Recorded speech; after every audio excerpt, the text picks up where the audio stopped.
Un mois après la COP28 et la réunion du Conseil de l'Union européenne, le Forum de Davos s'est ouvert le 15 janvier dernier pour 4 jours de discours, d'échanges, de fêtes et de partage entre milliardaires et décideurs politiques autour d'une petite coupe de champagne. Quand je dis petite, c'est évidemment une façon de parler. Bref, tout se passait très bien, pas d'absents, des participants sympas et détendus, tout ça, jusqu'à ce que, comme l'année dernière, il y en ait un qui lâche l'info qui tue et pourrisse l'ambiance. Souvenez-vous, en 2023, c'était le président ukrainien et son épouse. Et cette année, on change. L'oiseau de mauvais augure, c'est elle. President and CEO of Occidental Petroleum. She's been a leading voice in the oil and gas industry for stronger action to address climate change. Elle s'appelle Vicki Holub. Elle est américaine et c'est la patronne d'une des plus grosses sociétés pétrolières aux États-Unis, Occidental Petroleum, plus connue sous le diminutif d'Oxy par les investisseurs du monde entier. Alors, que nous a dit Vicki ? Elle a parlé de pétrole évidemment, elle fait ça très bien, mais cette fois le ton était un peu moins enthousiaste. Le pétrole est toujours la source d'énergie la plus puissante, mais aussi la moins chère, nous dit-elle. Mais attention, à partir de l'année prochaine, c'est fini. Préparez-vous à un baril à 150 $. Je la cite, « Le monde se retrouvera à court de pétrole dès 2025, car l'exploitation des réserves de brut sera inférieure à la croissance de la demande. » Boum ! Nous voilà avec une nouvelle crise énergétique qui nous pend au nez, et ça a de quoi briser quelques espérances économiques. Mais tout le monde n'est pas d'accord. Vicki et Oxy ne font pas l'industrie pétrolière à elle seule, et au jeu des prévisions, d'autres acteurs majeurs comme l'OPEP+, l'Agence internationale de l'énergie, Aramco ou la banque Morgan Stanley obtiennent des résultats différents. L'occasion est donc toute trouvée pour moi de faire un nouveau point sur la situation pétrolière dans le monde. Qui produit et combien ? Qui consomme et comment ? Voilà qui devrait permettre de savoir qui a raison en ce qui concerne l'avenir prochain de l'or noir et forcément celui du prix à la pompe. Mais juste avant, n'oubliez pas de vous inscrire à notre newsletter gratuite. On vous présente chaque semaine plein d'opportunités d'investissement. Alors rendez-vous en description pour le lien. Et maintenant, mettez un masque parce que ça va sentir le gazole.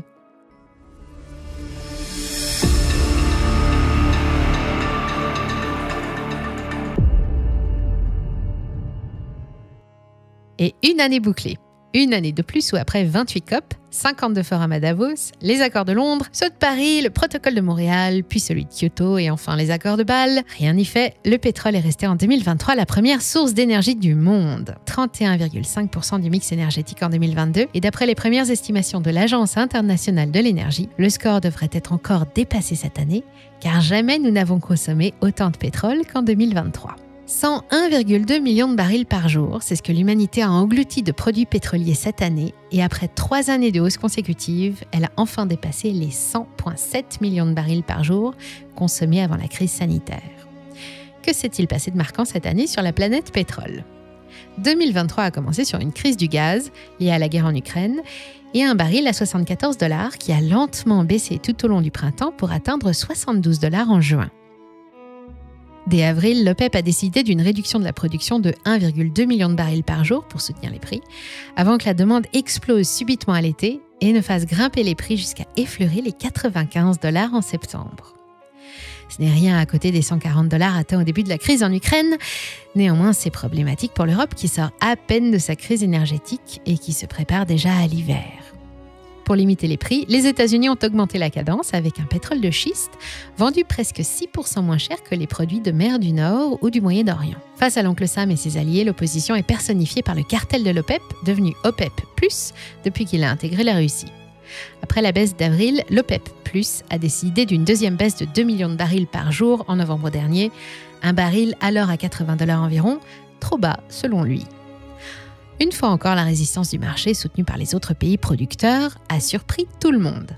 La mesure est restée sans effet, l'or noir a terminé l'année sur un petit 70 $ et Joe Biden se frotte les mains, lui qui avait promis en avril dernier de tout faire pour anéantir l'influence de l'OPEP.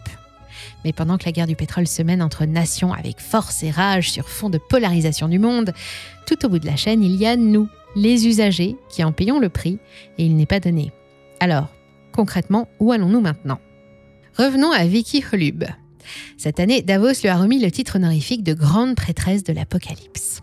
Elle nous annonce que c'est loin d'être terminé et que nous n'avons eu cet été qu'un avant-goût de ce qui nous attendait l'année prochaine.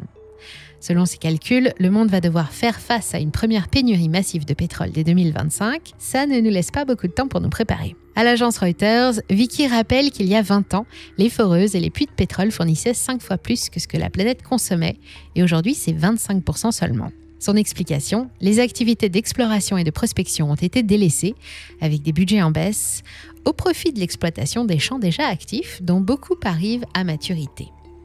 À court terme, les marchés s'en trouvent dangereusement déséquilibrés.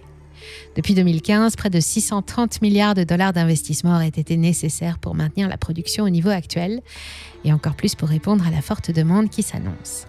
Malheureusement, ils n'ont guère dépassé les 450 milliards par an en moyenne, et ils continuent de se réduire. Comme l'ensemble des observateurs, Vicky estime que la consommation de pétrole va continuer d'augmenter encore pendant 10 ans. La situation est donc critique et selon elle, il faut s'attendre à un baril à 150 $.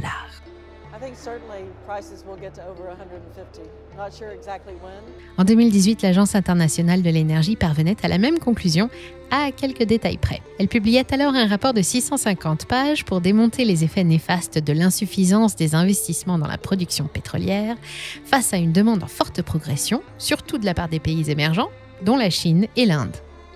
D'ici à 2040, le parc automobile mondial devrait augmenter de 80% et la consommation progresser d'au moins 1 million de barils par jour chaque année.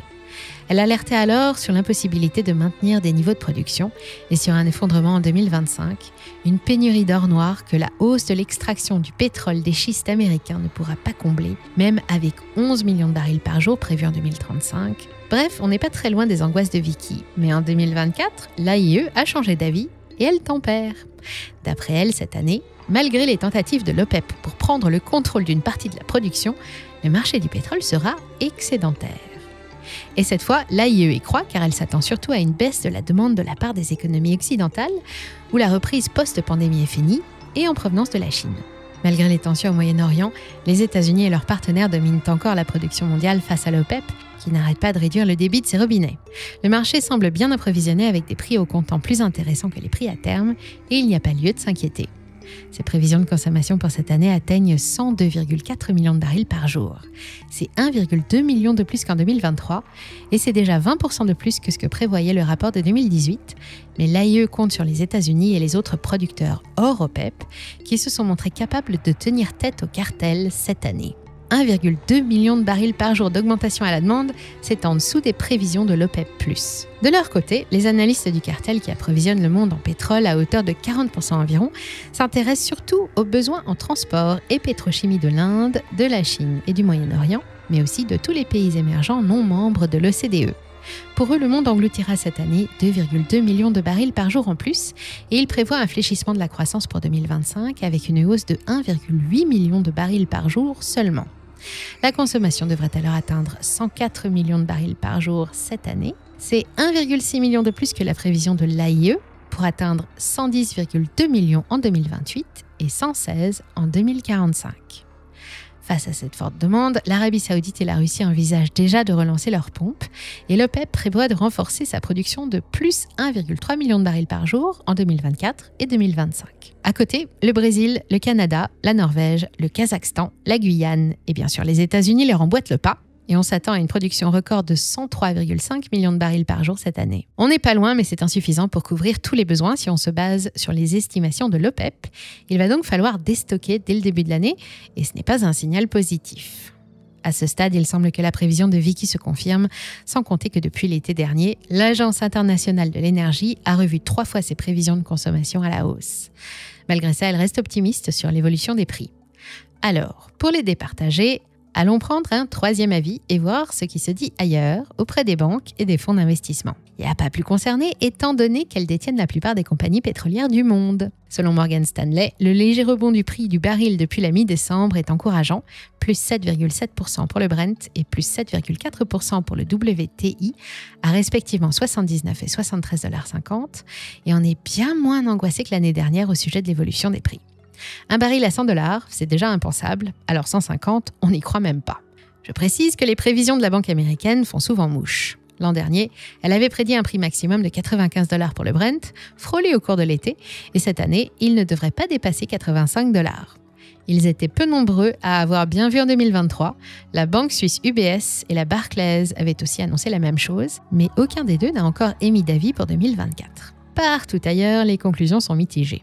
D'un côté, le clan Morgan Stanley qui rassemble aussi la Citibank, HSBC, la Deutsche Bank, JP Morgan et le néerlandais ABN AMRO parie sur un baril à 85 $ ou moins grâce à une bonne réactivité des producteurs hors OPEP du monde entier. De l'autre, la banque australienne Hans, Goldman Sachs, la Bank of America, Fitch Solutions s'attendent à un choc d'offres qui pourrait faire bondir le baril jusqu'à 103,40 $ dès l'hiver prochain. La différence entre les deux camps ne tient qu'à une chose, la prime de risque. C'est ce petit plus qui apparaît quand une situation devient incertaine, qui sert à rémunérer les risques supplémentaires pris par les investisseurs et qui bien sûr fait monter les prix. C'est un mécanisme qui touche tous les actifs, plus c'est risqué, plus ça rapporte. Dans le cas Morgan Stanley, cette prime de risque n'existe pas, on choisit de l'ignorer. Alors, dans le camp Vicky et ses amis, on estime qu'à un moment donné, il va bien falloir que les marchés réagissent aux événements qui se déroulent au Moyen-Orient, en mer Rouge ou dans le golfe de Taïwan, et qui peuvent subitement venir perturber la production, la demande ou les deux en même temps. Pour le moment, une partie des investisseurs estiment que les tensions ne sont pas suffisantes et se concentrent sur d'autres facteurs comme le ralentissement de la croissance chinoise et l'augmentation inédite de la production. Malgré les divergences d'opinion, si on fait la moyenne de toutes les prévisions pour 2024, on obtient un baril de Brent à 87,44 $, en baisse comparé aux prévisions de 2023, 88,77 $ l'année dernière. Ça reste cher, mais ce ne sera pas l'apocalypse prédite par Vicky. Conclusion, il y a des risques, mais en l'état actuel des choses, pas de pénurie en vue, pas plus en 2024 qu'en 2025. C'est pas une bonne nouvelle, ça ? Évidemment, la perspective de prix constants et raisonnables à la pompe a de quoi rassurer les consommateurs et les investisseurs. C'est tellement bien qu'on en oublierait presque l'essentiel. Quand allons-nous enfin commencer à nous passer de pétrole ? Eh bien, il est temps aussi de nous faire à cette idée, jamais. S'il y a une question sur laquelle tous les prévisionnistes s'accordent, c'est que la demande va continuer de grimper au moins encore pendant 10 ans et que tant qu'il y aura de la demande, il y aura toujours quelqu'un pour vendre du pétrole et accessoirement pour aller le chercher. Mais le baril à 150 $ en 2025 est selon toute vraisemblance peu probable. On se demande alors si cette étonnante prévision ne serait pas plutôt un moyen d'attirer l'attention des investisseurs et décideurs de Davos sur Occidental Petroleum. Un coup de com', Vicky reproche à la transition écologique d'abandonner le pétrole, alors même que les nouvelles énergies sont encore loin de pouvoir prendre le relais, mais elle ne vient pas les mains vides. Elle apporte avec elle un certain nombre de solutions qui pourraient permettre de faire une source d'énergie zéro émission, dont une particulièrement prometteuse. Vous en rêviez ?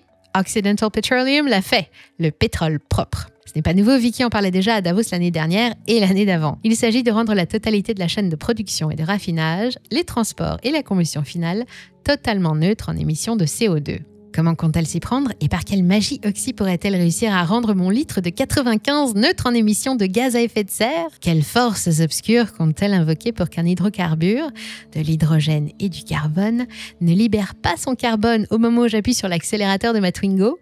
Elle va s'y prendre autrement et utiliser de gigantesques usines de capture de CO2 atmosphérique qui vont renforcer d'importants dispositifs de stockage de carbone qui le captent directement à la source au moment de l'extraction. Ces réservoirs profondément enfouis sous terre devraient bientôt équiper toutes les installations de forage ou de pompage de la compagnie américaine, la préférée de Warren Buffett, qui croit dur comme fer au projet. Le milliardaire détient 4,64% des actions d'Oxy et il en achète tous les trimestres. Et ça tombe bien, parce qu'un projet pareil va exiger des centaines de milliards de dollars. Purifier notre atmosphère, c'est une des solutions proposées par la géo-ingénierie ou ingénierie du climat pour limiter l'impact de nos activités sur la température moyenne de la planète. L'idée n'est pas idiote, mais pour fonctionner, elle implique de réduire très fortement les nouvelles émissions en parallèle, et ça, ce n'est pas le projet de Vicky. Au contraire, son pétrole propre pourrait permettre à l'humanité de continuer à rouler, voler et naviguer sans culpabilité et assurer un avenir pavé d'or aux produits estampillés Oxy. Jusqu'à ce qu'enfin, un jour, il n'y ait plus de pétrole. Ça, c'est prévu pour 2050. D'ici là, comptez sur nous pour garder un œil sur les événements qui perturbent la confiance et les marchés. Et pour ne rien rater, pensez à vous abonner ou à vous inscrire à notre newsletter. Prenez bien soin de vous. Je vous dis à très vite sur la chaîne. C'était Money Radar.